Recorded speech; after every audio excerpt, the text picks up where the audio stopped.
Welcome to the Unpacking Life podcast. This is a podcast where we deep dive into topics that most people think about in their head but never say out loud. You know, the type of stuff that people Google and hope that nobody sees. We openly discuss common problems, conflicts and grey areas in life in order to find the solutions together. The goal here is to hear different perspectives on these topics so that we can gain further insight and take some tips, tricks and hacks to help us squeeze the most juice out of life. I'm your host, Theo Thompson, and my guest today is Wesley Thomas, a DJ, an entrepreneur, and also an actor. He also dabbles a lot in building as well. Yeah. So hopefully today we're going to dive into some deep topics. Like this topic today, it's actually a special one. It's all about knowing yourself. Yeah. And that's the big question today, isn't it? Like, it is, yeah. Do you know yourself? Do those around you know the real you? Like, what would you say to that? And it's a good question. Yeah. I think they know me, but I think that they don't like my bad points, and it's about me changing those things as well. Yeah. I think there's a lot of people that know the good points about me, externally, away from me, associates, people, friends, but it's my family that kind of know who I am. And yeah, they like me. They sometimes tolerate me. And there's some points that they don't like as well. So it's I think we've all got points that we don't like, or things that other people don't like, isn't it? Yeah. And it's about recognizing your faults and your strengths as well, and seeing where. So I've been talking to the missus about this as well. It's all good having your strengths, but you know, let's not ignore the weaknesses. That's it. Yeah, that's it. Because so ultimately, sometimes your weaknesses can.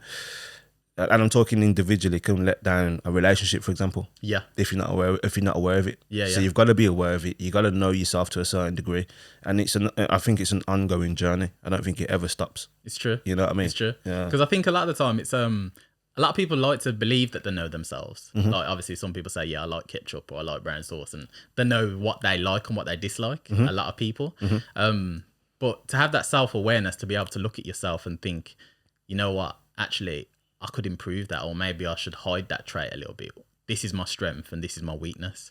Maybe looking at that a little bit more from a self-analytical point of view, of saying like, actually, if I'm thinking in terms of like, you know, this is my strength, this is what I can work on, mm-hmm. and this is what I need to use. But sometimes your strength can become a weakness if you rely on it too much. Definitely, 100%. And I think like for me, myself personally, like I know I'm super competitive, mm-hmm. But I know in personal relationships, I need to keep tone of that, mm-hmm. because sometimes you can be over competitive, mm-hmm. when you don't really need to.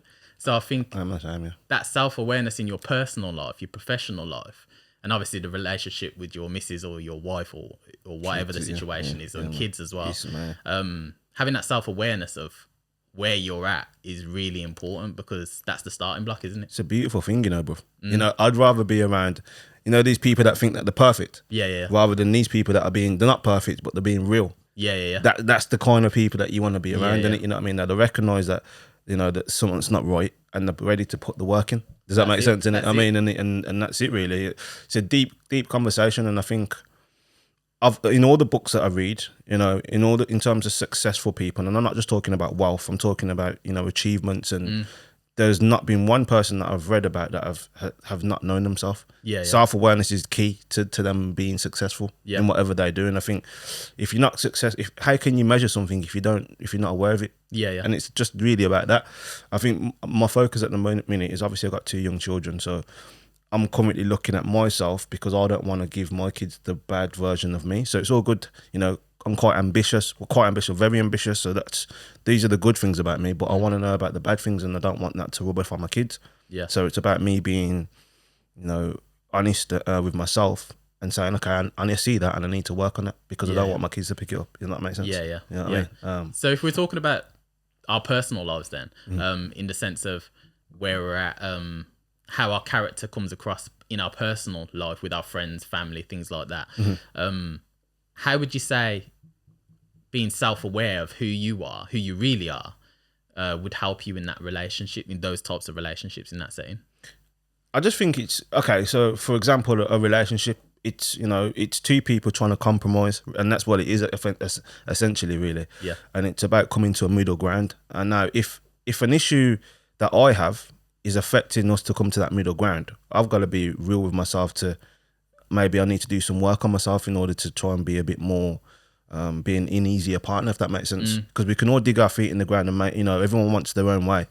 But at the end of the day, it's about being, I think compromise is the big word for any relationship. You know what I mean? It's about, and you have to figure out your internal problems, and if you need to do some work away from that individual. Because I think relationships exposure, I think that it's easy to point fingers at the other person and say, this person's doing this and this person's doing. It's too easy. You know what I mean? And I'm not really looking to do the easy work. The hard work's where I want to be in it, you know what I mean? So, and I don't want to be in a comfort zone either. So I want to be, you know, continually growing year in, year out. And it's true. And I don't think if you haven't got that mindset of trying to be self-aware, you're never going to grow.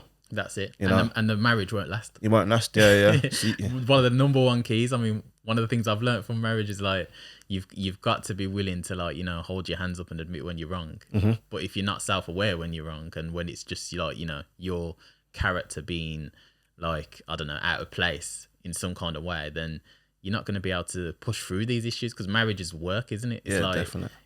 They don't tell you a lot about marriage. Like, they don't tell you actually marriage is just the start of it. Like, you've got work to do after, and it does expose you. It exposes your flaws. It exposes your strengths as well, but it also exposes your weaknesses, and it teaches you things about yourself that you didn't yet know.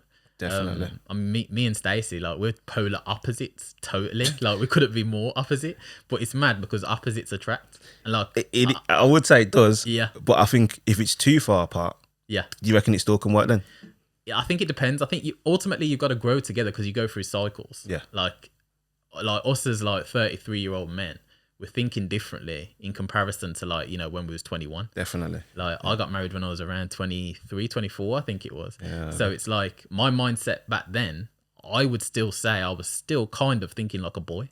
Like, if I'm honest, like, I was thinking like a boy, because it was all me. What are my goals? What are my ambitions? And that's kind of like the focus. But obviously when you get married, you have kids, and not everyone takes that route. But when you have kids, it changes everything. For me, that was when the penny dropped. That was when it was like, you know what, we've got work to do. Like, that was like, you start analyzing yourself a bit more, because like he says, you don't want your issues or problems or things that could hinder your child to pass on. Because I do believe certain traits are generational. Like, you will get certain traits from your parents that you can either pass on, or you can stop or improve and pass on to your child. It's about being a chain breaker, isn't it? Exactly. You know what I mean? That's the perfect word, bro. It's a chain breaker, yeah. So I've been reading a couple of fatherless books, and it's crazy, because what we're talking about is, let's say there's a person that was brought up in a family with mum and dad. Yeah, they're still gonna have issues like the next person, but if you've been brought up with a mum and you're now a father and you've never had a father in your life, you have to learn something completely new. Yeah. Because you've never been fathered yourself, innit? So it's deep. It's really that deep, innit? Like, it's true. So you have to almost do something different, because you've never learned that. You've never known that. Yeah. And that's about being self-aware, isn't it? It is. You know what I mean? And it's crazy, man, isn't it? You know. We do actually have that topic for another show, but we might as well just cover it here. But I think like, for me, coming back to being self-aware, it is exactly that. Because obviously I grew up, like, I had a stepdad, Gibbs, until I was around about 14. And then kind of like, we kind of stopped speaking. I didn't see him until I was probably about 19. But he taught me a lot growing up. But in the teen years, when you're becoming a man, and you need that man to kind of guide you, like, this is what men do, this is how you act in these kind of situations, all that type of stuff, rather than me looking to outward sources. I never had that inward source. And when you're speaking to outside sources, you're not going to totally expose yourself and say, you know, what the real things are, because you're not that close with them. You don't have that male figure where you can be. So then you're kind of lost, and you got to work it out on your own. And I've always had that thing of, when me and Stacey sat down and we was like, you know what, you ready to have a child? Like, after we got married and that, she was like, yeah. So at that point, we started trying for a child. But then I was nervous, because you do think to yourself, like, how can I possibly be a dad or be a good dad when I've never had one? Like, how do I know what it looks like? How do I know what's right and wrong? Well, you're not the only one and this is you being honest, but you're not the only father. It happens to every new father. They get that feeling. I went through a mad, just black it out kind of thing. Not even black it out. I didn't realise the level of responsibility that was required upon me. I just kind of just ran with it like I always do, and then kind of figure it out later, if that makes sense, innit? You know what I mean? But it was a massive change, and it's a massive change for a lot of new fathers, innit? So I don't think you're on your own on that, in that sense, you know what I mean? Yeah.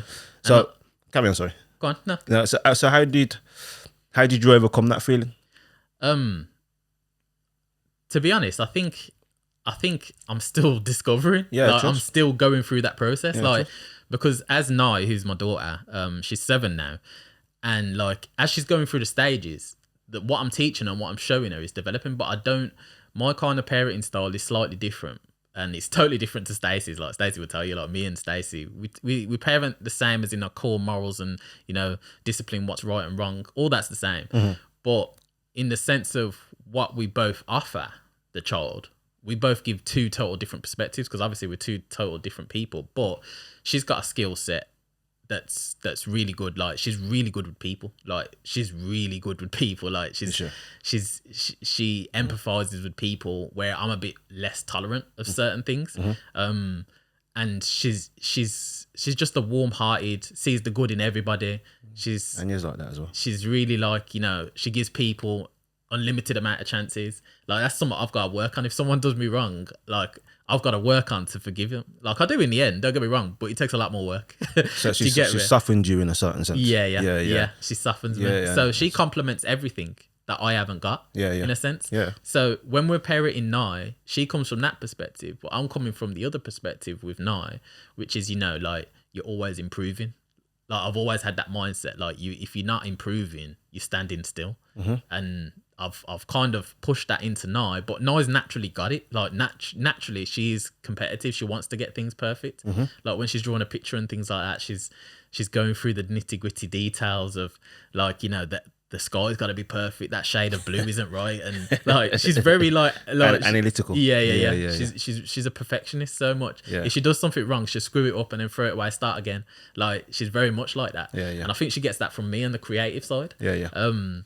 But I think myself, I have to be aware of how much I'm pushing her, because one thing I've learned this from my Aunt Viv. Like my Aunt Viv always used to say, like you can't expect others to be working like how you work. Like don't have expectations on anyone, because a lot of the time you have expectations of people and you fall out with people when those expectations aren't met. It's a hard lesson I've had to learn, bro. Yeah. Like it is. You naturally put that so much pressure on. Me personally, I put a lot of pressure on me achieving my goals, because I think one of my biggest things is not reaching my potential. I don't want to look back at when I'm 60, 70, God willing, and I'm looking back and going, well, I haven't really met my potential. And I'm not talking about just ambition. I want to be a well-rounded person. You know what I mean? Just a well-rounded, emotionally intelligent, you know what I mean, sympathetic, empathetic to people. And I think that drives me more than anything. Yeah. Does that make sense? Yeah. Looking back, and I think I've come from a fatherless background, and while it's not been great, it's shown me the other side of the coin. So while my dad hasn't been there and shown me certain things, he's also taught me what the way I don't want to be. Yeah. If that makes sense. Yeah. So it's helped me. If that makes sense. So in terms of where I want to be, what the person that I want to be. And what I won't tolerate, and what I don't want to show to other people, and what I don't, you know what I mean? Yeah, if that makes sense, innit? They do say, don't they? They say the first 7 years of your life is like the foundation. That's where all your current beliefs, when you go to grow up, that's where it's kind of set. So if you're growing up in a household where everything's negative and everything's like, it's the glass is half empty kind of thing, like that will be your mindset, and you'll struggle to get out of that mindset when you're older. Yeah. And I think there's another saying that goes something like, it's easier to build strong adults rather than broken adults. It's easier to build young children rather than broken adults or something. Yeah, that's it. Yeah. And I think it's true, because a lot of the time when you see a lot of adults and even teens and even like people in their early 20s, it's like that generation now is different to our generation, not because so much the foundation hasn't been put there, but I think it's more because the social media and how social media works on the mindset of these people, they're using the wrong measurements to measure what is success in life. Yeah, definitely. And then they forget the rest of it. Like they never really get time to just sit down and ponder, like just sit down and think and reflect on lessons or situations that are happening in life. Everything's just constant.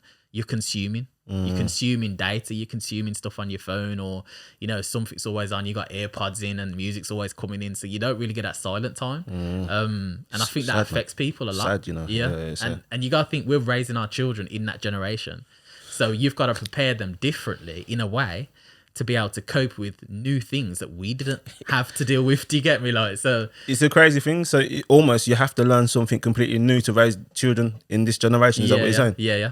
I would 100% like. And that's a difficult thing. And this is why this question is so relevant, because knowing yourself comes into all of it. Yeah. Like, if you don't understand yourself, then you're going to get pulled to and from emotionally, because a lot of people, they say that they understand themselves, but in reality they don't, because a lot of people set goals. They might say, I want to lose weight, I want to go to the gym, but they don't do it. Right? They don't do what they say because something emotionally pulls them away from doing it. It could be someone saying, like, I'm going on a run tomorrow. They wake up, they don't feel like it, so they don't go on a run. So that means they got caught up in their feelings and got emotional and thought, you know what, because of my feelings, I'm not going to do what I promised that I would do, even though you know all the benefits of that thing that you said that you would do. I think it's that, but I also think there's a lot of people that don't know how to change things, bro. Yeah. So someone might want to get fit, but they don't know where to start. Yeah. And the thing is that I think that we were born into a generation where there's a lot of overthinkers. Yeah. For whatever reason, and it's about, an overthinking, and I thinking to make this small problem a massive thing, so they don't know what to do with it, if that makes sense. Yeah. So it's a double-edged sword, really. But at that same point, if you know yourself, and if you're honest with yourself, you'd ask for that help, wouldn't you? Yeah. Or you'd turn to somebody who you think could help you. That's it. But it's being humble enough. That's the tough thing. And me, self-admittedly, I'm egotistical. I know my issues. Like, I'm egotistical. Like, like, I'm used to, when I trained as a professional boxer, like, I did that for years. And your mindset is, no one can beat me. No one's better than me. No one's beating me. Like, that is, you have to have that mindset. You can't get in there and be thinking, you know what, I think I might win. Like, you can't, like, because from that moment then, you're finished. Like, that's why a lot of people, like, if you look at Mike Tyson and the way he intimidated people before they got in the ring, like, he just broke them down just by looking at them. They're beat before they've even stepped in. Like, and I take that mindset into life. Like, and sometimes I shouldn't. Sometimes it serves me well, but sometimes it hinders me. Yeah. And I think now I've learned to understand it in the aspect of, like, I can look at when I know when I'm being egotistical. Like, I recognize it, and then I have to pause and be like, nah, shake my head. Nah, I need to fix up, man. Like, I need to switch this up. And then I have to be honest. Like, Stacey does help me with things like that, because we'll sit down and we'll discuss things and like, she's open for that, like, conversation. Yeah. Like, she's open to conversations like that all the time, and that's good. Even though she doesn't think I'm egotistical, but I see it. Like, and like, you probably see it. You must see it. Like, I know, yeah. So yeah. I see it. But I think I've grown to know that that's who you are. Yeah. As a person, innit? You know what I mean? True. Yeah. And as back to what I was saying about the strengths and the weaknesses, and knowing the person, like, there might be some that, but you might not see that. I think your opinion is good, but you can't teach other people. And I was having this conversation with my granddad yesterday. You can't tell somebody how to live. Yeah. You know what I mean? So it's almost like you can have an opinion, but sometimes you got to keep that to yourself. That's it. You know what I mean? It. And I'm definitely a believer of, like, you don't share your opinion with friends unless they ask. Yeah. Because if you share it openly and it's like they didn't ask for it and it's something that they don't want to hear, then it ain't gonna work. Like, my Aunt Viv, like, I keep shouting her out, but hopefully we're gonna get her on the show one of these episodes. Man, I'll big up Aunt Viv. But trust me, but she's one of those people that will tell you what you need to hear, not what you want to hear. And and she's very much like, throughout my life, she's kind of like guided me in a lot of areas because she's told me what I don't want. And at the time, there'd be conflict, and you need conflict in life. Like, me and her will disagree, and we probably disagree on most points. And sometimes she'll admit she's playing devil's advocate just to challenge me. But in a way, secretly, I like it, although I don't tell her. But I do like it because it stimulates the mind to understand somebody else's perspective. It gives you another view on life, and sometimes you need that. And I think in today's society, where people just unfriend people when they don't agree with their views, it's like, you're not really gaining anything. You're not learning anything, because if you've only got people around you or in your network that agree with your views, then you're just going to be in one lane. Like, you're going to believe that your views are like the be all and end all. You're never going to see loopholes because you're never looking from another perspective. So you're going to be stuck. it's just about being around yes men, isn't it? That's what I mean. It's like and, yes man. Yeah, and I don't really respect that at all. Exactly. You know what I mean? So in terms of you being egotistical, do you think that's come from your background of when you was raised? Do you reckon it plays a part in that? I think it does. I think if you analyze your life, and I did this for a test not long ago actually. Yeah. If you analyze your life, one of the things that I've read, I forgot who says it. There was a psychologist that said it. Jordan Peterson, I think it was. Yeah, Jordan Peterson actually. Top tip actually. This is a top tip for this moment. Something that he says, break your life into stages. Yeah. Right. So you start off when you was at school, primary school. I think I did this a few years ago. Did you? Yeah, I did. It's I deep. did. It's emotional. It can be emotional as well, because it will unearth a lot of things. But you start off when you was at school, primary school to juniors. Yeah. And you write down the most impactful events that happen within your life within that time frame, things that you can remember. Yeah. And a lot of the time, you carry those things because you don't deal with them when you're young. You carry those things when you get older. So that's one thing. You start off with primary school and junior school. Mm-hmm. Then you move on to senior school. Mm-hmm. Write down main events that happen within there that shaped your worldview. Mm-hmm. What changed you as a person? What made you look at the world in a different way? What impacted you emotionally or made you feel a certain way? Mm-hmm. Write down all of them. Then when you get to like 19 to 26, you do the same. And then you just do it throughout however old you are now. But as you're working through these things, you're going to see things that are reoccurring, because a lot of the time when problems arise or you're emotionally hit, it comes down to somebody not meeting expectations. That's the bottom line. It's someone, it's either you or somebody else not meeting expectations and something happened. Sometimes it's no fault of your own, but sometimes it is self-inflicted.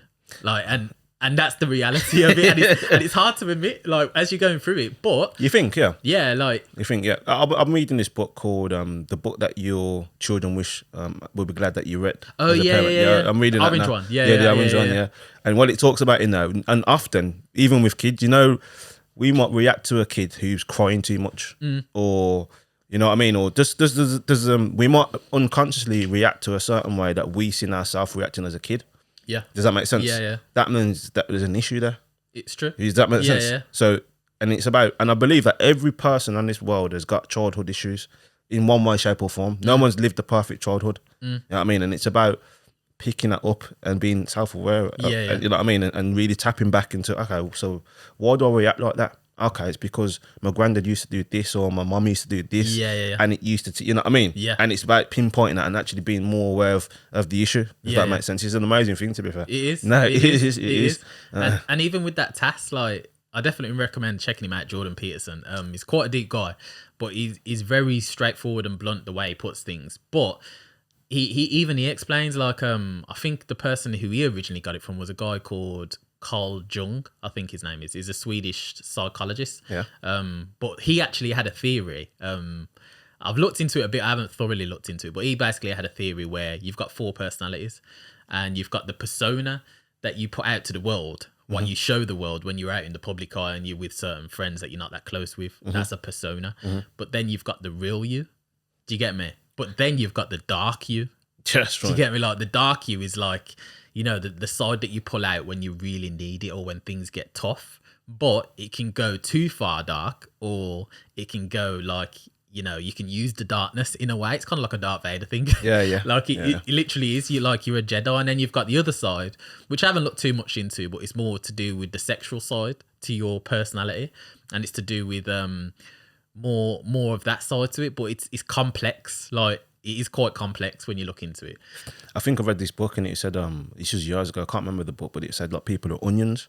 And like, you know, the outer shell, most of the time we show people the outer shell. Yeah. But there's so many different layers to people. Yeah. Like, and you know, it's about asking the right questions, isn't it? That's it. You know what I mean? That's it. And you can only ask the right questions if you've most of the time been through something. Yeah. Like, you have to go through something because it's only when you go through something that you're humble enough to realize actually you need to look at something. You need help, or you need to look at a way to change this because I don't like the way it feels. So what you're saying, that you almost need pain? Yeah. 100%. Like, 100%. I believe that. I believe like you 100% need pain. It's like story, innit? It's like when like what I do, I craft stories for businesses. Yeah. One of the things that they avoid is conflict, which is wrong. I think it's wrong as well. Yeah, and I was having a conversation with my missus the other day about this. Yeah, conflict's not necessarily bad as long as you're resolving it. That's it. Yeah, and that's as iron simple sharpens iron. Yeah, it is. Like iron can't be sharpening iron without conflict. If someone's just agreeing with you all the time, there's nothing to be gained.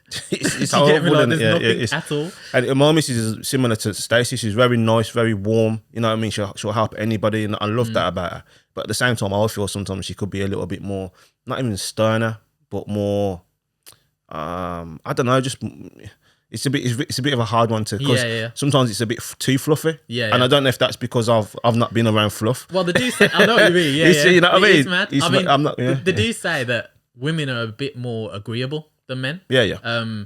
Whereas men like confrontation. Like some men, not all men, and not all women, are scared of confrontation or don't like confrontation. But I think by design, men are more likely to go into confrontation, whereas women try to avoid it because they want everyone to socially get along. Like Stacey's like that. I'm guessing Anya's like that. But a lot of women are like that, but men can't be like that. It's mad. Because like some men are, don't get me wrong, but what you find is the men that are, and they kind of suppress what they really feel just for the fact that they want to agree with everyone around them. And they want that easy life. Nice, cool. They end up having, them little tantrums all of a sudden. Like something will happen and it'd be something small, but it's the tipping point because they've been building it up over the years, but they haven't had the courage to say what they really feel. So when they lash out over that little thing or have an argument about that little thing, it's like, that's happened as a result of them not dealing with that conflict within and being who they really want to be. If anything, they're just being yes men. And the flip side to that is then, because I'm the kind of person that I'm kind of black and white. I kind of say it how it is. But there's times that you have to kind of be a bit more diplomatic. And and sometimes even shut your mouth. You know what I mean? And I can't. When I see something that's probably unjust or needs to be fixed, I'm quick to jump on it. And sometimes it's not the right thing to do. I mean, so it's a fine balance, I think. If that makes sense. It's a fine balance, you know. It is. You've got to know when to be diplomatic and when not to. And I think that's still a lesson that I'm learning currently. But the flip side of it is, because I say it how it is, people know where I stand. So, and it's I like that. You know what I mean? You're either there or you're not. You know what I mean? And that's it. It's the best way. I know what I mean? Because you hate having to read people and you don't really know what they feel like. You have to read everyone, but when someone's just making it hard, it's like it's a chore then. But again, I think that's why certain industries are dominated by men and certain industries are dominated by women. You think? Yeah, like I think sales, if you look at sales industries, most of the time it's dominated by men. And it's because sales is very confrontational. Like you're trying to get a sale. You're trying.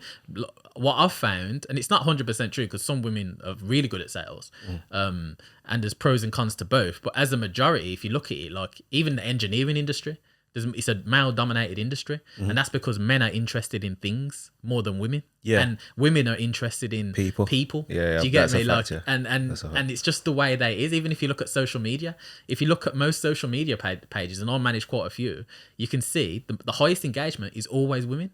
Women are more socially interested in things. If you look at the third sector and like the charity sector and all that, it's dominated by women. It's always women that are running social enterprises or women that are running like group activities or whatever it is. It's always, most of the time, women. Is very rarely. I think that find men. The men are more egotistical. Like if I put most of my content that I put out on my social media, I know for a fact more women are going to react to them men. And I think it's just egotistical. I mean, I won't say it's all down to that, but it's, I don't know. Men suppress their feelings. Men definitely suppress their feelings. It's like even this sitting down and having a conversation. Most men do not talk. Not most. I probably couldn't say most, but a lot of men do not talk. Like men could go weeks without talking. Whereas my wife, she will chat on the phone like every single day to some female about something. Someone I could easily go weeks without chatting to anybody that isn't work related. Like in my personal life, like work related, I'm always talking to different people. But when you're talking personal, it's like sometimes you can just work in your silo. You go to work, I come home, go training, and then you're working in your silo, and you're on your own until you come across someone where you catch up and whatever. But apart from that, men, they don't really talk. It's true. It's different. It's true. I mean, it was International Men's Day the other day. It was International Men's Day. That's what it's called, isn't it? Yeah, that was the other day, and that was one of the hot topics on social media, how men just don't talk and they don't have those conversations. And I think one of the biggest things that's missing, that I appreciate, and hopefully we can replicate something similar on this show, is getting older men to sit down with younger men and give their perspective. Because as an older man at, say, like, I don't know, 40 plus, 50 plus, they've got a lifetime of experience that they could then pass on to younger men to help them recognize, actually, when you get to this stage of your life and these are the issues you're going to have, whatever it is, whether it's in marriage, personal, business, whatever it is, this is how you deal with it. Those little bits of tips and tricks, it just gives you a bit of, you know, pre-warning before you have to face things, so you can prepare and you can know how to handle situations best. And it's lacking, isn't it? Massively. Yeah. It's massively lacking.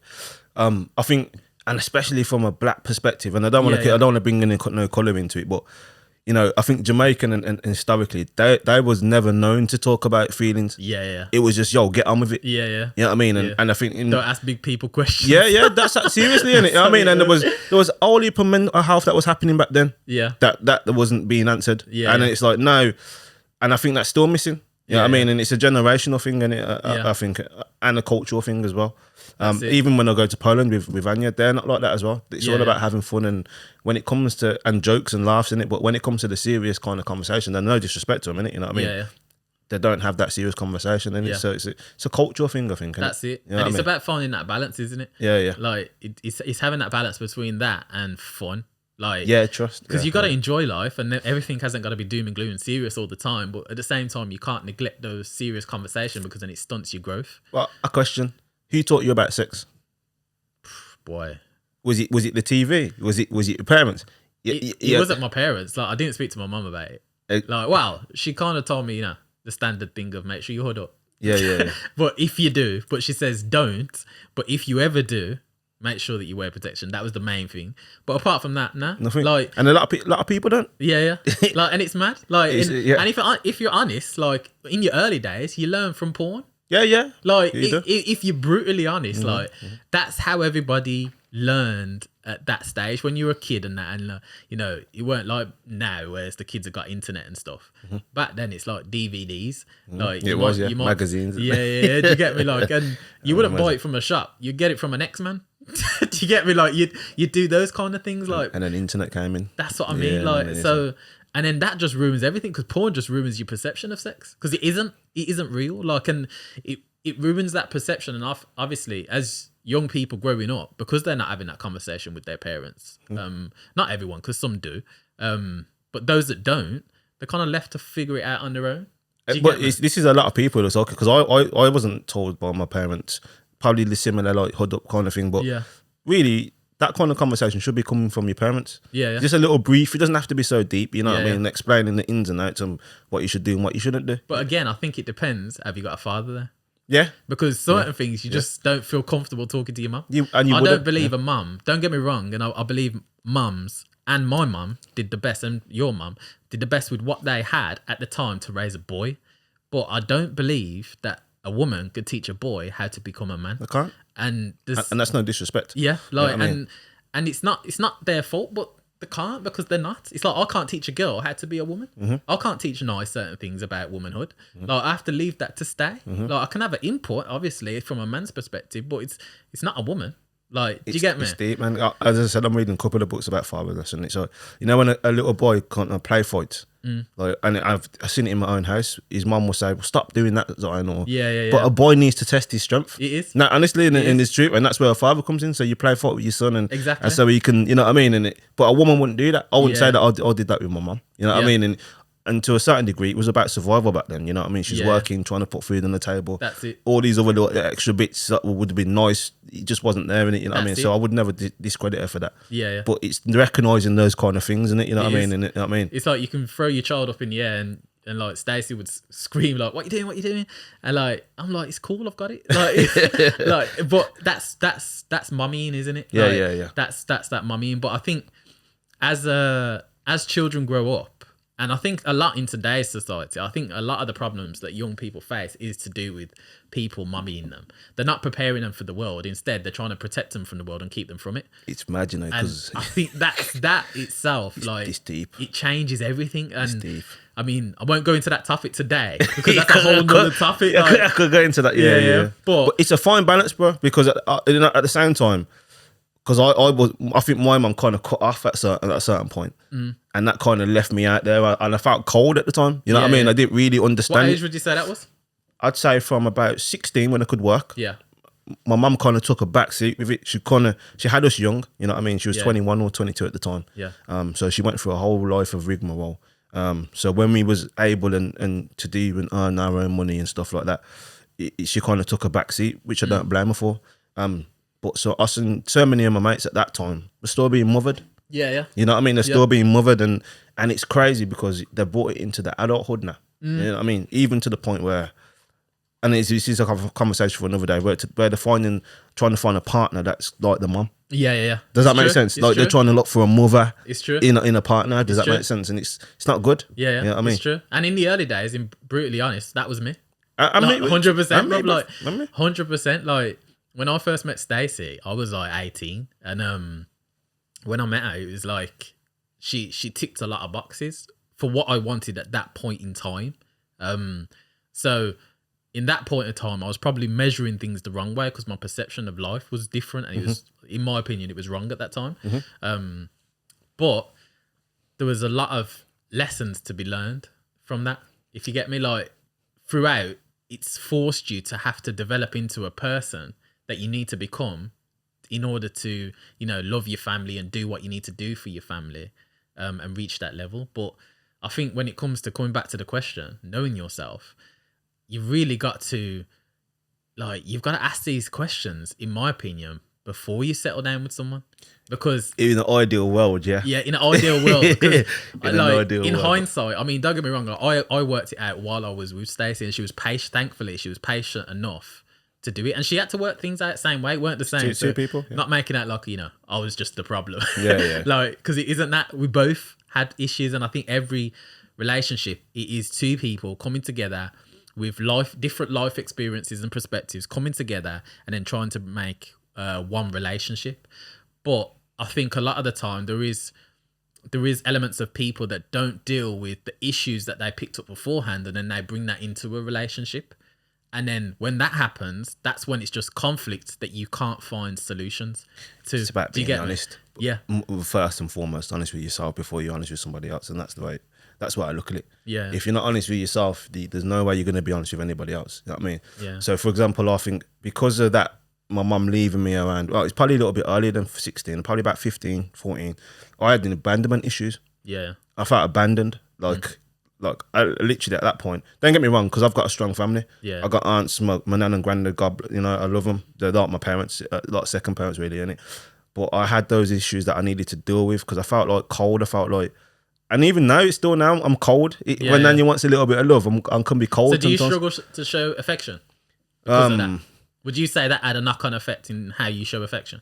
Yeah, I at the time, yeah, definitely. I've got better. What do you mean? Like, is it affection as in like when you're walking out in public holding hands? Or no. It's probably like, because what I'll do is I'm still an overthinker to a certain degree, but I talk it out a lot of the time. But if I'm going through something, like I don't say it, I'm just silent. I'm cold. Does that make sense? Yeah. Well, while I'm trying to figure it out, rather than just being open and saying this is what's going on, and then that will negatively affect our relationship in terms of I could be in the house and I'm just cold, and then you can feel it. Yeah, I'm distant. Yeah, I'm distant. Yeah. And that's because I need time to reflect away from certain things, innit? You know what I mean? Yeah. So I can say certainly at the time when it was like through my teens, me showing affection, like, that was a no go. Like really. Yeah. You know what I mean? And because I was just going through those abandonment issues. But what I will say is, because I went through those dark times, it made me mentally stronger. Yeah. Like now as an adult, like it made me, I needed to go through that pain. You know what I mean? And the realization of certain things. Obviously, my dad he was here and there. He wasn't really around. So I was going through so many different like emotions and feelings, and I mean, and just coming to terms with them. You know what I mean? Yeah. But yeah, I certainly think it affected the way that I love and show love. You know what I mean? Yeah. At what point did you recognise that? Being in a relationship, Kids, you know what I mean? Was it when you had kids? Okay, my missus is really warm, and that's what I love about her. She's really warm, but sometimes I neglected that warmth. Yeah. Does that make sense? And like, there was no problem with it. I just didn't know how to receive it. Yeah, because everyone loves Anya. Like, I know. They love her more than me. Even my family do. Like, you know what I mean? Like, it's mad. Like everyone loves Anya because she's welcoming. I think that's her culture, though. I think that's Polish culture as well. Nurturing, very nurturing. Not saying British culture isn't like that, but I think Polish culture, there's something like, you know, even just the way she comes with food and that, like she's always coming with nice food. Like that's like a gift thing. It's like a cultural thing, isn't it? It's like and like things like that. It's rare. Like it's a rare trait and it's a beautiful thing. But at the same time, when you're dealing with your issues and she's totally the polar opposite, like I said earlier, like opposites attract. But at the same time, you need to work it out because sometimes it can be too much of a conflict. Do you get me? But obviously, you've matured to the point now you recognize your issues or your points where you've got to, you know, you've got to open up a little bit more. You're at that stage where you can recognize that now. Yeah. But at that point when you didn't, that obviously must have caused a lot of like conflict and you was probably second guessing relationships or whatever it was. Like, do you get me? Like you go through that process because that's when you're working it out in your head mentally. And I think that's the hardest thing about getting to know yourself, isn't it? I think a relationship's exposure. It's all good to say in an ideal world, two people should know themselves and then come together and then build. But that rarely happens. Nah, it rarely happens. You know what I mean? Realistically, that's the perfect one. But I don't know, because I've got different opinions in the way that I think people should date now. Like my opinions of how you should date now compared to what they were. Like I know that the younger generation now. I mean, we're 33. We're still quite young. We're young, but yeah. I know most people when they are looking for a partner, they're scrolling on Instagram. They're going off of looks. First of all, that's the first thing that they're looking at. And then even when they do have a date, it's like no real questions or conversations are had. And I'm not saying you talk about, you know, what do you believe in when you're having kids. You don't jump straight into that. But what I'm saying is there needs to be, you need to figure out someone and where they stand. What are their beliefs? Like all that type of stuff before you get emotional. Because a lot of people that get emotional, get tied into a relationship. Next thing you know, like they're 6 years deep into a relationship that they're not happy with kids, etc. With kids, and to make it and even everything, worse. And then next thing you know, they're splitting up, and then they're moving on to another relationship and carrying on the pattern. But then they're taking that excess baggage to the next relationship. But they should have learned. Yeah. Did you get me? I feel like I might be feeling like a bit old school or Flintstone, but two people should be good friends before they even get together. Yeah. Does that make sense? I think that's the idea of courtship. That's courtship, yeah. Well, courtship's a rare thing, but again, that's something that we could learn from elders. Yeah. Like elders could teach us that realistically. Like, but was elders doing it? Because I sit here sometimes and I think to myself, who's got not an ideal relationship, but who's got a pinpoint relationship or a perfect or close to a perfect relationship? Yeah. Like, could you name somebody in your circle? For me, personally, John and Lynn.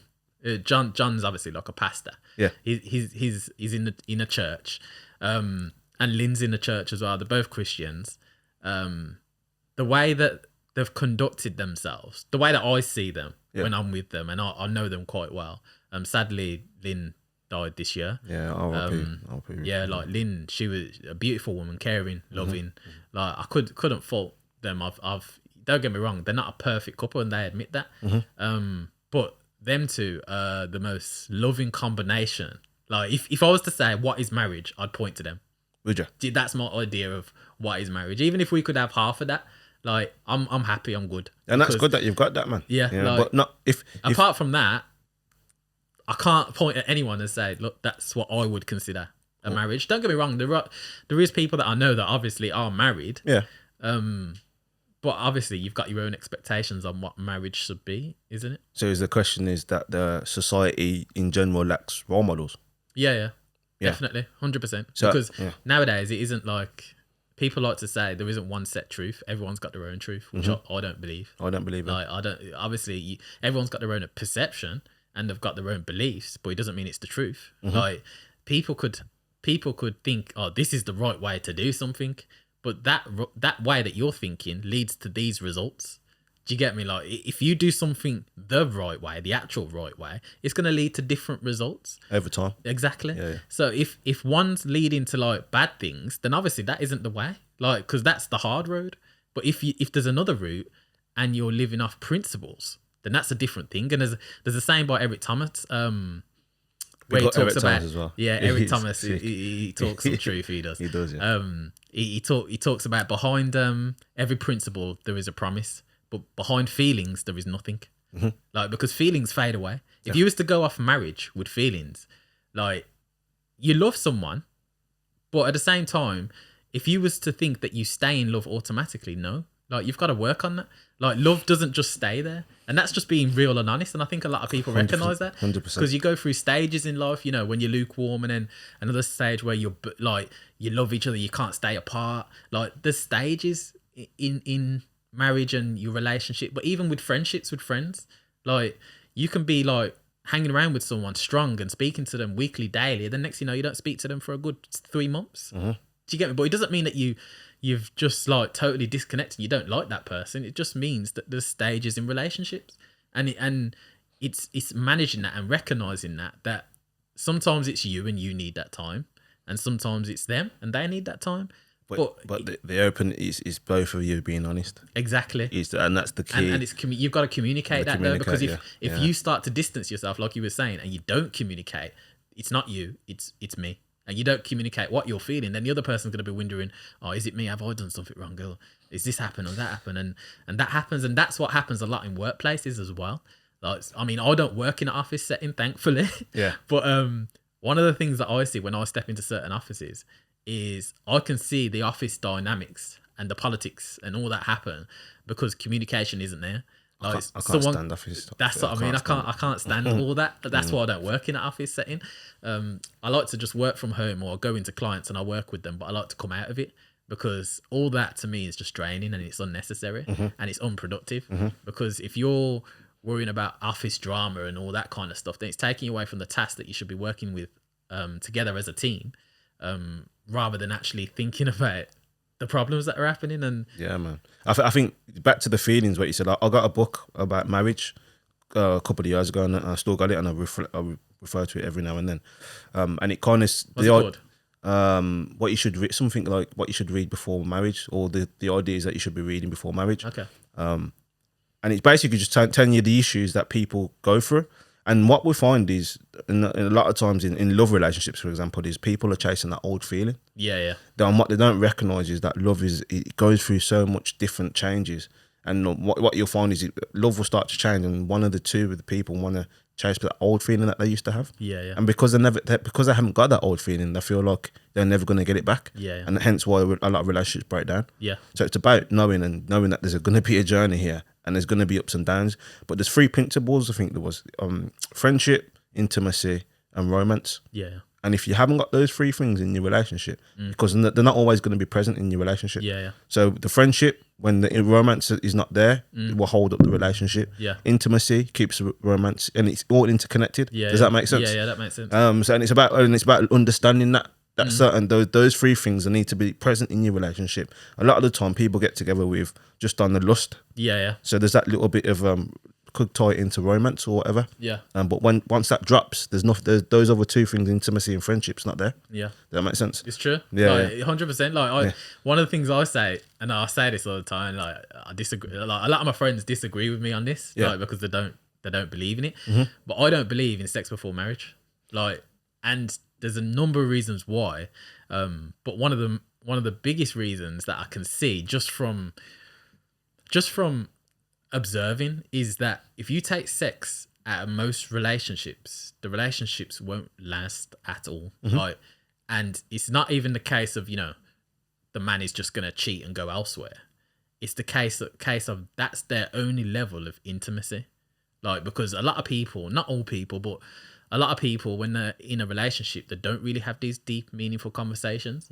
They don't talk about how they really feel. Like, and especially men are worse than women. Women will, like, most women will want to, but then the man will lock off. The man will emotionally and mentally switch off at a certain point. Once the woman starts talking in paragraphs, it's like it's too much for a man to take in. Do you get me? Like, you have to speak to men about some men in sentences, rather than paragraphs. And then as soon as women start going, like, the man starts switching off and thinking, oh, it's emotional. Not all men, but, you know, like a lot of men. And they just struggle to deal with it because it makes them feel uncomfortable. Because they're not used to it. They've never had it before. So all of a sudden, this woman that they care about has come to them and started being emotional. It's making them feel uncomfortable. So automatically, your body and your senses start to lock off and think, wow, this isn't for me. I'll best get off, look for a distraction. We've all been there. Pick up the game, like, let me make this phone call. Hold on. You get me? Like, that's when all that comes up, isn't it? Like, that's what people do. And I think,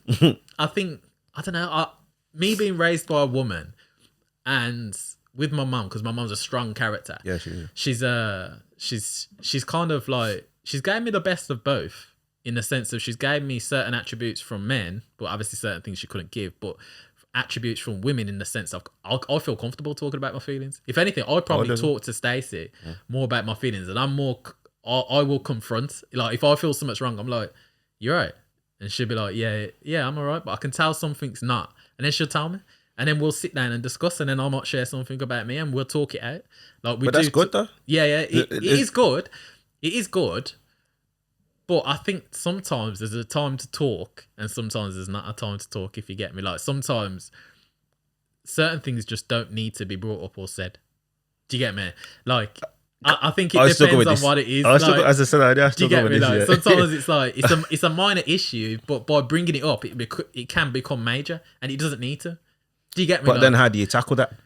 Well, because it's because you recognise it's an issue. I'll let you know when I work it out. Yeah, true. Like, that's fair. I still haven't worked it out. Fair, like, that's fair. There's certain things like you'll bring up and you'll have a conversation about it, then it would blow out of proportion. Then it's like, oh, why did I bring that up? Like, I should have just kept it to myself. Yeah, I'm the same. Like, and the situations like that, and it's knowing what to bring up and what not to bring up. It is hard. But it's a difficult one, though, because obviously you've recognised it as an issue, so therefore it's going to be on your mind. Yeah. So is it a case of you just being a bit more diplomatic and bringing it up in the right time, or is it a case of you just not saying nothing at all? I think it depends. Yeah. I see what you're saying. You see what I'm saying? Yeah. I mean, because it's your issue. I say this to Anya all the time. No matter how big or small the issue is that you have, that you should be able to be comfortable with your partner to say those kind of things. Yeah. And the same with kids as well. You know what I mean? No matter how big or small it is, you should be able to bring that to your mother or your father. And you know what I mean? Yeah. So because in the book that I'm reading, it says that 99% of the time, fathers neglect their children by not saying what needs to be said. Yeah. Does that make sense? Yeah. You know what I mean? And so they're asking certain questions, and by not saying something, you're affecting them more than by saying something. Does that make sense? Yeah. And the same can happen to your relationship. So it's a case of being more diplomatic and saying it in the right way, or not saying it at all. Yeah. Does that make sense? Yeah. And that's what I battle with. Yeah. I know what you mean. But is that because when you feel that way, you respond emotionally?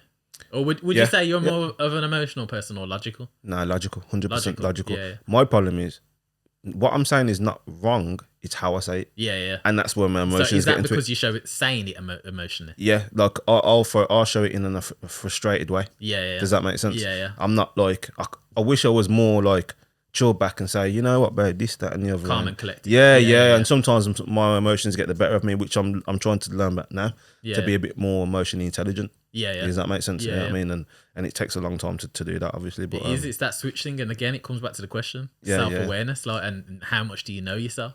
And it's mad that you're talking and we're having these conversations, and we're talking about how we went through different stages in life, and we're still early in life. Yeah, of course. We've still got loads to learn. God willing, obviously. Yeah, exactly. Yeah.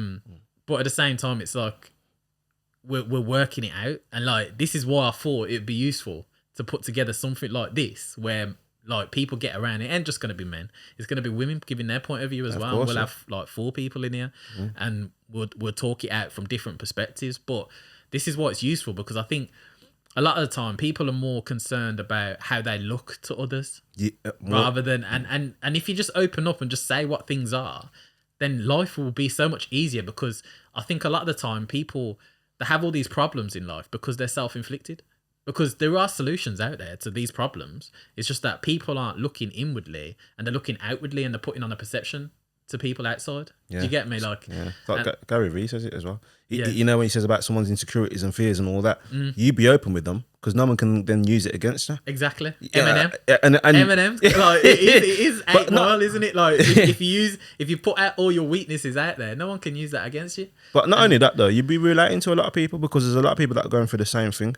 And that opens up debate, doesn't it? Yeah. You know what I mean? If you're honest and open with your thing, more time people are going to be honest and open with them to you as well. Exactly. You know what I mean? And that's just the way to attack it, really. Exactly. You know what I mean?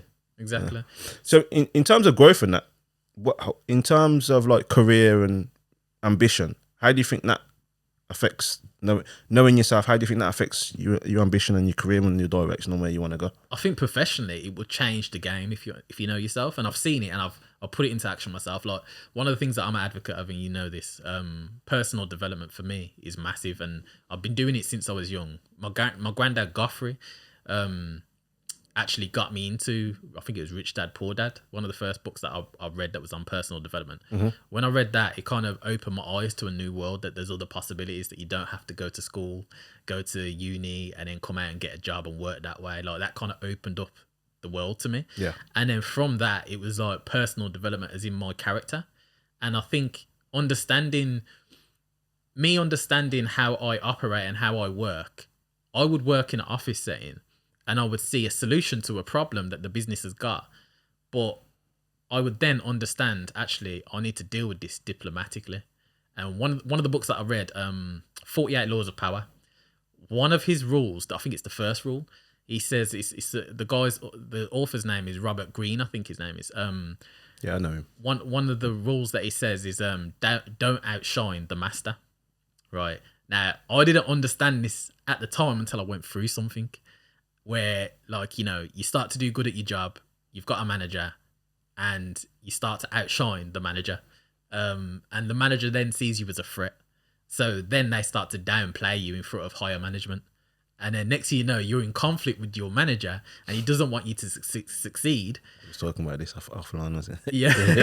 And he doesn't want you to succeed because they've got whatever external issues. And like Robert Greene is one of the best authors that I've come across because he actually studies history and shows you historical events and leaders like Napoleon, Alexander the Great, like all these great people throughout history where they've applied certain principles of these 48 laws of power and they've basically used it to their advantage. But this book is a very dark book. But again, it comes back to that Carl Jung thing. Depends how you use it. Yeah. You can either use it as defense or you can use it as offense. I use it a lot as defense to recognize when people are using things on me so I can then be careful. Yeah. But as a result of that, I was able to navigate around and surpass my manager just simply because I understood how to play the game and I understood how to use my emotions because I recognized I was fed up of just like, you know when you have meetings just for the sake of having meetings and you know what the solution is, you just need to do it. So there's what you having a meeting about a meeting for? Do you get me? Like, so I was very much like that. Like, I'm not a person that can sit around and have meetings and talk about it, then 2 months later, small talk, you have a meeting and you check with your person that you're working with and they're saying, well, yeah, I haven't had a chance to get up to that. Like, and it's been a whole month. It's like, what have you been doing? Like, you work 35 hours a week. Like, it doesn't make no sense. And so to me, it's like, you know the solution, get it done. Like, I'm the same. But take it a step back though, because you said that you love personal development and character developing. Yeah. What led you to be that person? Because there'll be obviously loads of people out there that I don't believe there's not anybody out there that doesn't want to build their character. It's just knowing how to or what to do. What was the driver for you to do that? That's a good question. Yeah. I think the driver at that point that really made me start questioning life was when I was about 14. Yeah, I was about 14. Obviously, when I was younger, I was hanging around with people that I shouldn't really technically be hanging around with. There was older kids, running around in gangs, like living that life, doing everything like that you shouldn't be doing at that age. But I recognised that I was different. I recognised that I understood the game differently. I use certain principles. I'm very good with people. I'm very good at understanding people and reading people, and you have to be in that world because it's a total different world. Like, you can literally like, yeah. It's a different world. It is an alpha male world. If you're not an alpha, you're gonna get eaten alive. And Definitely. I understood that quite early. So, but I also recognized I didn't want to live life like that. Because in that world where all your circle is thinking a certain way, again, it comes back to that thing of everyone agreeing with your perspective.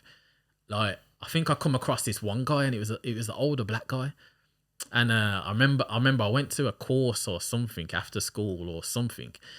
And he said something along the lines of, you are the 5 people that you hang around with most, I think it was. And that was the first time I ever heard that, and I believe in it. And I started looking at my circle, started looking at who am I hanging around with. Like, and I looked at it and I thought, you know what? Their situation, they're not going to be there in a couple of years. Like, they're not going to last long. And these are all people that are older than me. You know, like, these people used to drive down to school and pick me up at Bottom Gate. Like, these are those types of people. So they're like past school and they're still picking up school kids after school to hang around with. And I'm like, I ain't picking up school kids after school. You're mad. Like, so I already saw that I need to change something. If you want something different, then you've got to do something different. So that's when it started. Like, I really started wanting to understand, but then life happens. Like, life happens, you get caught up, you meet new people, new friends, new hype is happening at the time, you forget about it and you drop it. But it wasn't until really I started having these conversations with my granddad Godfrey, who's always been into personal development. Like, he's heavily into it, and I actually went to a property seminar with him when I was, I think I remember that, 17, I think it was, property seminar in York, and it was like for a weekend, and we was literally with millionaires. And it's not saying that everything is about money, because it isn't. No. But one thing I recognized with these millionaires was their perspective on life is totally different, and they're very solution driven. They don't talk about problems. They don't talk about, you know, the bad things in life that much. They just talk about solutions. Like, how can we find a way to do this? It's not I can't. They very rarely use I can't. They're always how can I? And that was the difference. Once I realized that, as soon as you switch your thinking, it goes from, when you say I can't, you automatically stop solving a problem because it can't happen. But then when you say how can I, that leads you to start thinking solution. Like, how can I think of something to solve this problem? Do you get me? And then when I started thinking that, as I'm working in the workplace, I start to apply it. So I'm very analytical in the sense I class myself as a professional people watcher. I like to watch people and see how they operate. That's how I create videos that resonate with certain groups of people so well, because I can look at data, but I can also observe people on social media or in person and understand how to craft a video that really resonates to their heart and mind. I can literally change behavior just like that. And that's not being like big-headed, but we've done it over and over again just because we understand what triggers people. Like, we get that. So me taking that into my personal life, I understood that actually I see people in the office that are constantly complaining. And when they go to the manager and they complain about something, but they don't come with a solution, then the manager is just looking at them as a problem. Because the manager will sometimes talk to me and say, oh, what do you think about such and such? And I know they won't directly say it because it's not professional, but I know what they're getting at. They're saying that person that's sitting next to me is complaining about X, Y, Z, and they don't want to have that meeting with them because they know it's going to be complaints, but they'll come to me for the solutions. So automatically I'm seen as help, and one person's seen as a problem. Do you get me? Like, and you always want to be seen as that help. Like, if someone's paying you and someone's giving you money, you don't want to make it hard for them. Like, as soon as you start making it hard for them, when you know, job losses start going, who do you think is the first person they're going to think of getting rid of in the office? Yeah, of course. The person that disrupts them or brings the problems and doesn't bring solutions. Of course, man. Like, so, and I'm not saying that that's why people lose their job, but what I'm saying is there's certain factors that people that like, trust and respect you will always help you to do what you want to do or get where you want to get. Yeah. So, and if that's the number one rule, they need to like you in business. Yeah. Exactly. And I understand what about myself isn't likable. Do you get me? So I suppress that to a degree within the workforce. Like, you don't fully show all of you. You keep some of it back and you water it down like it's cordial, like Ribena or something. I understand that. And you don't always show the real you. It's not until you really click with someone in the professional setting that you open up to them and you're showing 100% the real you. It's a mad one though, bruv. Because, you know, I've walked into so many workplaces and I wish that I could just be the open book, but I'm kind of reservant. Yeah. I'll sit back and I'll work people out before I'm actually showing them any side of me. Yeah. Whereas I don't want to do that sometimes. Yeah. I want to just be me. You know what I mean? But that reserved me doesn't allow me to be that person. Yeah. Does that make sense? Well, I think that's the key. I think what you said there, like, you want to be the real you. That's the key. And I think you can reach, like, if you say Jedi level, master level. Yeah. The master level is being able to go into any setting, whether it's work, Jedi. personal, like any setting, and just be you. Yeah, trust. 100% be trust. you, no matter what the setting is. Trust. Like, because I think a lot of the time, and I fell into this, like, I've got circles for, like, you know, when you're in the gym, you've got gym friends, but then you've got your friends that you'll sit down and reason with and have conversations with. Yeah. But then you've got your professional friends. Do you get me? And, like, you've got different friends in different circles, but you never mix these friends. And have you got different hats for those different circles? Yeah. You're a different person for these different circles. You know, do you get me? Like, so you're not really being the real you. Yeah. Do you get me? That's why I say, how much do you know yourself to really understand that you're not really being you? Mm-hmm. Like, I think over the years, I've got better at it. And, like, I'd say in a professional setting, a lot of the time people don't know the real me, because if they did, in the professional setting, because I'm dealing with a lot of, like, you know, decision makers, CEOs and marketing managers. If I was 100% to be me, I come from a total different world to the majority of these people doing these jobs. Mm-hmm. So in a way, I think it kind of can put them off until they get to know me and I prove that I can do what I'm saying that I can do. But I wouldn't start straight away with just showing the real me. You wouldn't? No, because I think it can depend on what the person likes. And most of the time I'm dealing with people with grey hair. So their perception of me sometimes as a young black guy is that they have a perception, not saying that every, you know, white CEO has a perception of a negative perception of a black guy, but sometimes you don't want to give them a reason to believe what the TV's showing you. So, do you get me? Like, if the TV's only showing, like, you know, young black people as, like, they've come from this gang life and come from this and come from that, like, and then next, you know, you're coming forward and you're saying, actually, yeah, I did. Like, it's proving the stereotypes, although I'm not your stereotypical type, if you get me. Yeah, but it's one of them, bro, because it's like, you're not, okay, you might have come back from that background, but you're not that person now. Yeah. So it's about... But some people won't see that. Yeah. And it's a risk. Like, that's a risk. You could potentially lose contracts over. Do you want to take that risk? Yeah, true. Do you get me? I hear it, yeah. But at the same time, are you being true to yourself in that process? Yeah. Does that make sense? Nah, yeah. Does that make sense? Yeah. What's more important? Yeah. In my opinion, innit? You know what I mean? True. And I've left places because I've not felt comfortable in terms of me being me, and I've you know, worked in middle class white companies. Yeah. The only black man in there. Wow, construction industry. Construction industry, like, bro. I did plastering when I was I think I was about 18. I did plastering. I learned plastering. Did it for about 2 years. Bro, the amount of racism I used to get on building sites, like, it is crazy. Like, it's only sly and subtle. It would never be point blank to your face, but it happens. And the construction industry, you only have to look at, you know, popular social media pages that are construction industry focused. Yeah. And you look at when Black Lives Matter was happening, look at the comments. Yeah, no. Like, it just says it all. Like, and that's the majority of the industry. Not everyone in that industry is that way, obviously.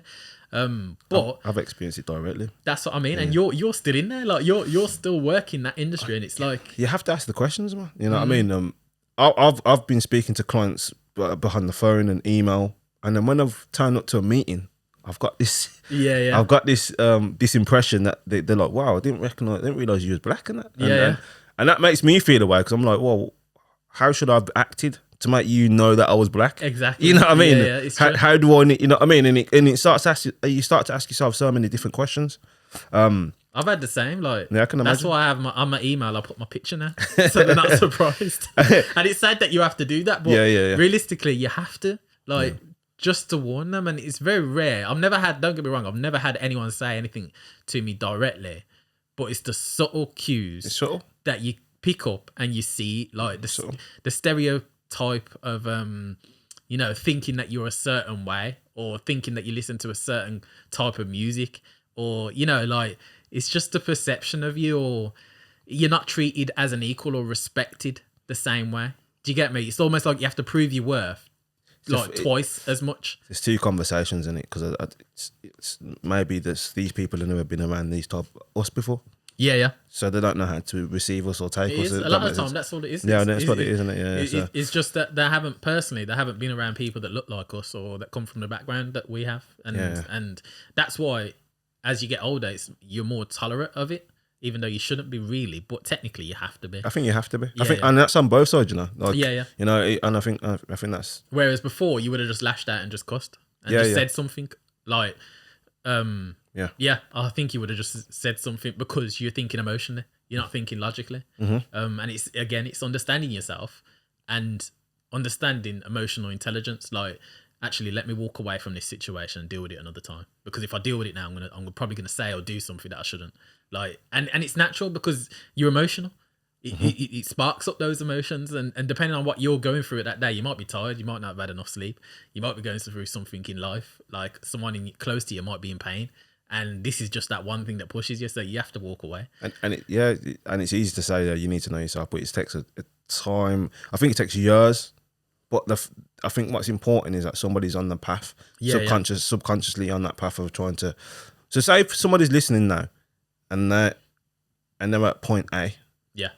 What do you think is important, like manageable steps to start that path? Yeah. Good point. Yeah. So come to the tips part then. So personally, I believe that everyone needs to do a self audit. You think? Everybody needs to do a self audit. No matter what stage of life you're at, you need to honestly look at yourself from an analytical point of view and look at where are you professionally. Like if you're still in school and you're like a teen, like you have to look at yourself, like how are you doing in school? Whether that's academically, socially, physically, and internally. Like, because there's the internal and external side. Mm-hmm. Like on the outside, you look good, but on the inside, you're dying. Like you don't feel like you're living, you're just existing. Like there's that.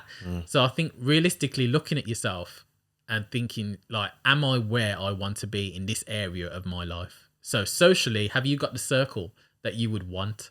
Do you get me? Like, have you got the circle that you feel encourage you? Because ultimately, you are the 5 people that you hang around with most. Yeah, I think that's important. Yeah, I think that's definitely. I think that's the first thing, because your environment will dictate a lot of the direction that you're going, because everyone's influenced by something or someone. If someone thinks like, you know, you catch up with someone, what's the motive? You off out tonight? No, I'm focused on my goals, you know, bro. I'm getting an early night and I'm looking to do something tomorrow. Like that's the situation now. But when you're coming up, it's like everyone thinks you have to be doing something that's fun constantly, otherwise you're not living. That's the problem we live in, you know. Yeah. We're so surrounded by so many distractions that people just fill their life up with distractions. Exactly. And I think that's you hit the nail on the head there. I think you need to just take away some distractions sometimes and have a little bit of you time. Exactly. You know what I mean? Exactly. I think that's number one. But people are scared of their own company. Lots of people. And it's scary. And it is scary. Even this, even just this conversation. Some people might look at this and think, you know what? I've realised I don't actually know myself, and it can be a scary thing. But at the same time, it can be an encouraging thing, because it can make you realise you don't even know half of what you're capable of. You don't even know what you could do with your strengths. You're not even aware. You're probably shooting so low in life that you don't even recognise actually you're capable of achieving this, like this great thing that you've always wanted to do, but you think that you can't. And that's why I think a self-audit is so useful, because it lets you know where you're at. So then you can plan out a journey on how to get to where you want to be. Do you get me? You've got to start with where you're at, I believe. But yeah. What would you say? Good question. I think for me, as don't get me wrong, my family have always been good. I've always had a close-knit family and they've always supported me in terms of whatever I wanted to do. But I had a role model outside of my family unit around about 17. I was doing a scholarship. And this African, he was a CEO at the time of a housing association. He offered me a scholarship, and he believed in me before I believed in myself. Yeah. Does that make sense? Yeah. And sometimes it takes someone to do that. Sometimes it does. It opened up my world. I seen how he was operating. You know, coming in CEO, the way he spoke, the way he delivered the message. You know what I mean? And just the way he was as a person, and that inspired me more than anything. Yeah. I mean, yeah. And so the way he conducted himself. Just the way he was, yeah. And it made me look up and go, whoa, I want to be like him, you know? Yeah. And he, to be fair. How old was he then? I was 17. Yeah. And to be fair, he treated me like, you know, like a son at the time. How old was he? The mad thing, he was 33-year-old. So our age now. Our age now, he was so a man. we could have that same impact. Yeah. On young people now, which we do. Yeah. We all, like, both of us have got like people, you know, that you mentor. Yeah, definitely. So yeah, like it just shows though the impact in it. Like, look how he impacted your life like that. Massively. Yeah. I mean, that's why I started Aspired. Remember? Yeah. I mean, I want to encourage. Other people, other young people, and to do the same thing. So. Yeah. I'm not saying it's easy, but if you can find somebody who you look up to, who's a mentor, and I'm not talking about, you know, in the bad things, because you can find somebody who's a drug dealer who's making lots of money. Yeah. You know what I mean? That's not success. It depends how you determine success. Yeah. But for me, it was walking down the road in a suit. You know what I mean? And I'm on the way to corporate life. I don't look at corporate life like that now. In fact, I can't stand corporate life. If I'm honest, and you know what I mean? I'm more creative, but you know, it's just to find somebody outside of your circle necessarily, and just asking them, do you want to be my mentor and stuff like that, and holding somebody accountable. You know what I mean? Letting them hold you accountable. Yeah. You know what I mean? I think that's important, to be honest. That's true. That's one of the first things I'd probably say. Yeah. So the first thing, so both of us agree, like, influence is massive. Yeah. So we need to look at our circle, audit where we're at in life, who we're hanging around with, the areas of life as well.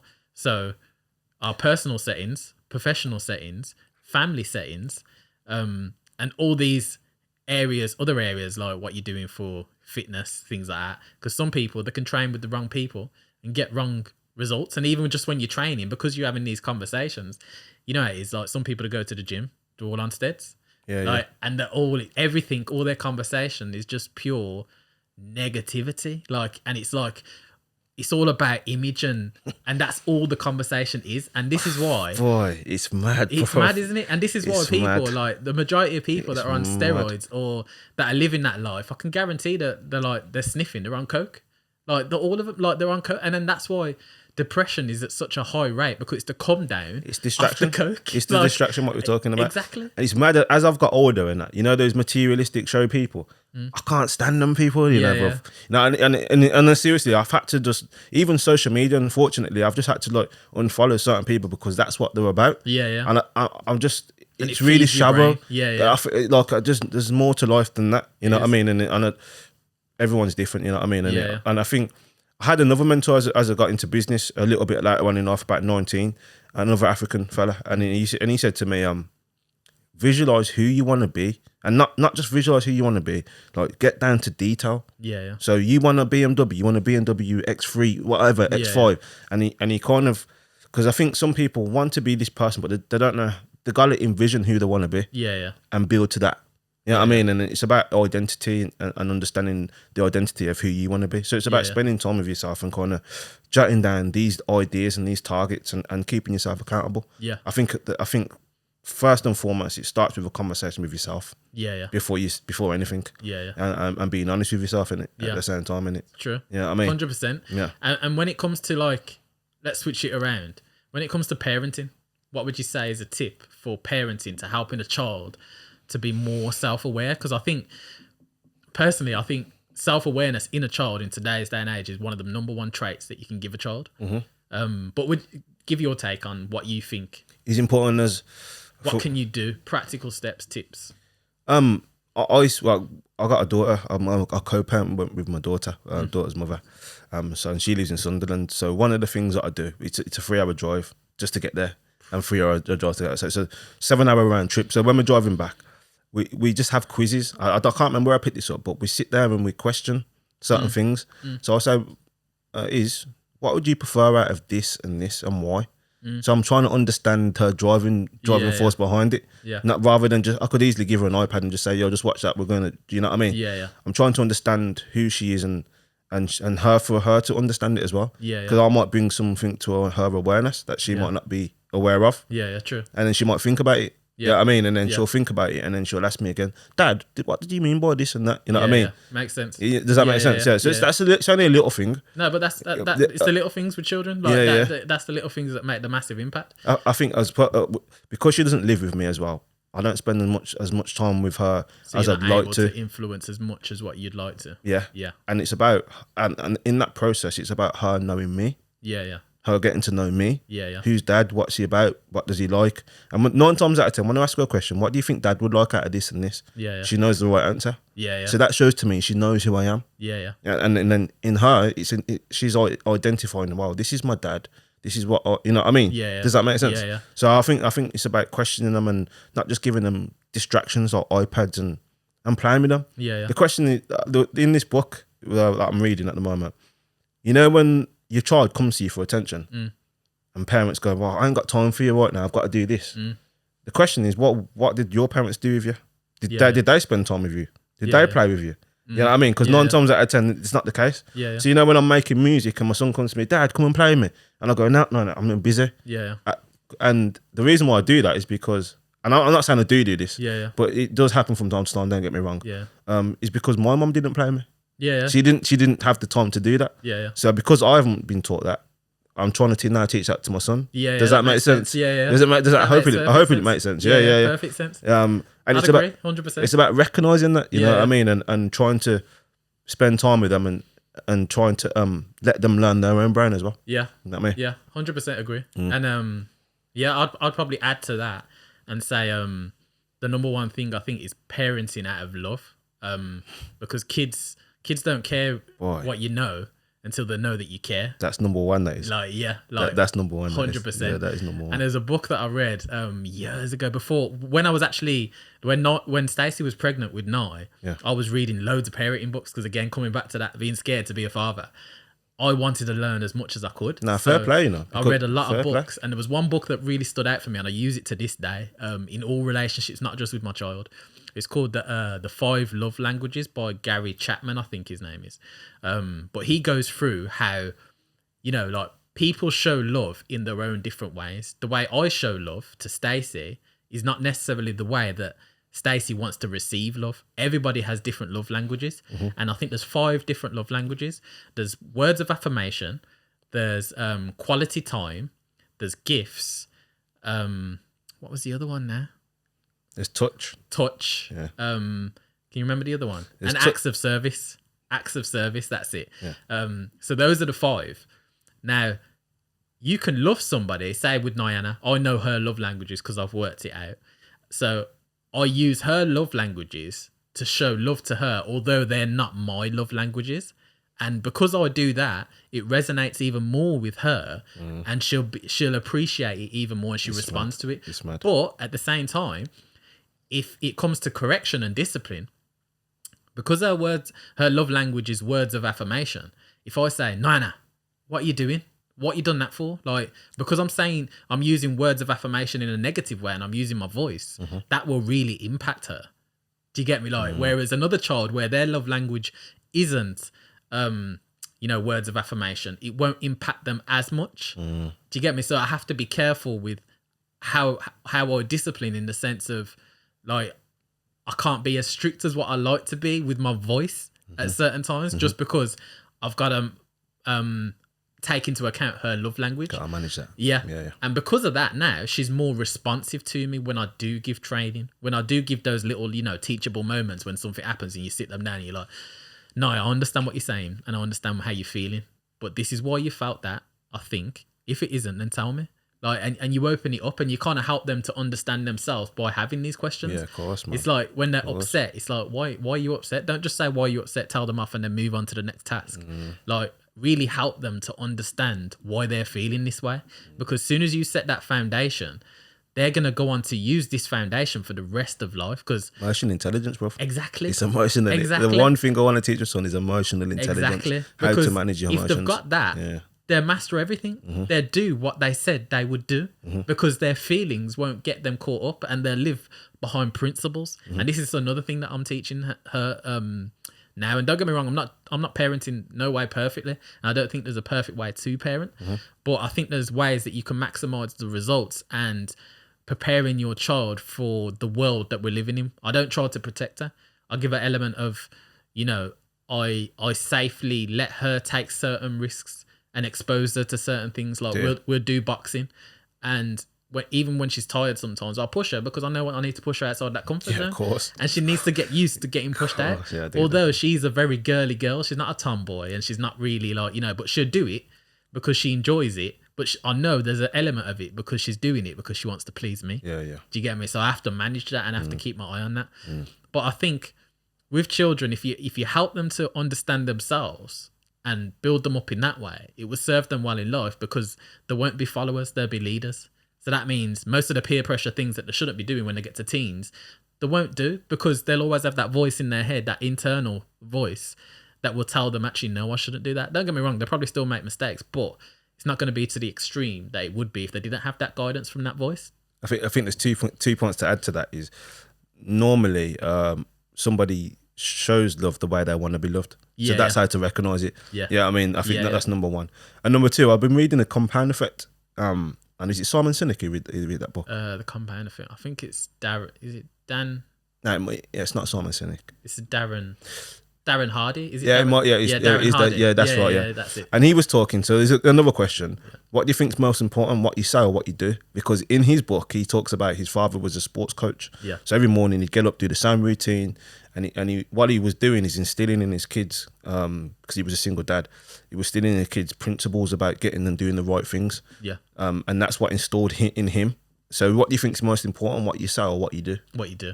Yeah. Kids go off. Why? I believe kids go off what you do because do what I say and not what I do. I don't think that works at all. You don't? I think it can. Don't get me wrong. It can work to an element until they get to a certain age where they can figure things out and actually realize, you know what, you're a hypocrite. Like, do you get me? No, true. Because there is a certain point when you get to a certain age and you look at adults differently.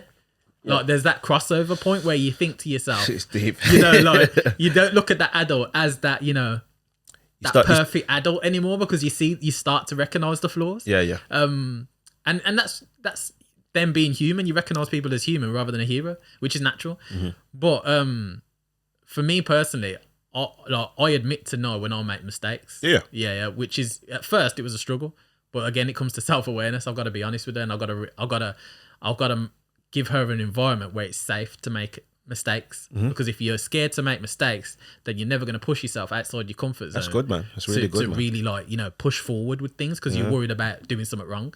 I want to create that environment where you do something wrong. If you need to apologize, you apologize and then you move on, but you learn from it. Do you get me? Like I want to create that, and hopefully that's happening. But from now, the way she is, the way she's getting results in school, even her teacher saying she's reading like two ages up, and like everything she's doing, she's developing, she's excelling, but she's enjoying it. And she's very artistic and creative. She's created videos with me. Like during lockdown, we was creating videos, and she's come up with that whole story plan. Like I'll show her how to have a story, with the hook at the beginning, have your conflict with it, and then also have some kind of lesson or meaning that's internal or external. Like she understands all that, and she's literally doing stories. Do you think that's genetic, or do you think that's something that she's picked up watching you do? I think it's a bit of both. I think because my mum's very creative. She's a drawer. I can't draw for anything. Yeah. I can't draw a stick, man. Like, it's that bad. Like, the struggle is real. But she's very good at drawing. I'll show you some of her drawings in a bit, but she's very good at drawing, and my mum's very good at drawing. Mm-hmm. So I think it kind of skipped a generation, went through to her. But I think hopefully I've created that environment where she's kind of like saw that creativity is allowed. Like, because I think a lot of the time when kids grow up, it starts to get more academic. They start to get pulled away from the creative aspects in life, which are the self-expression.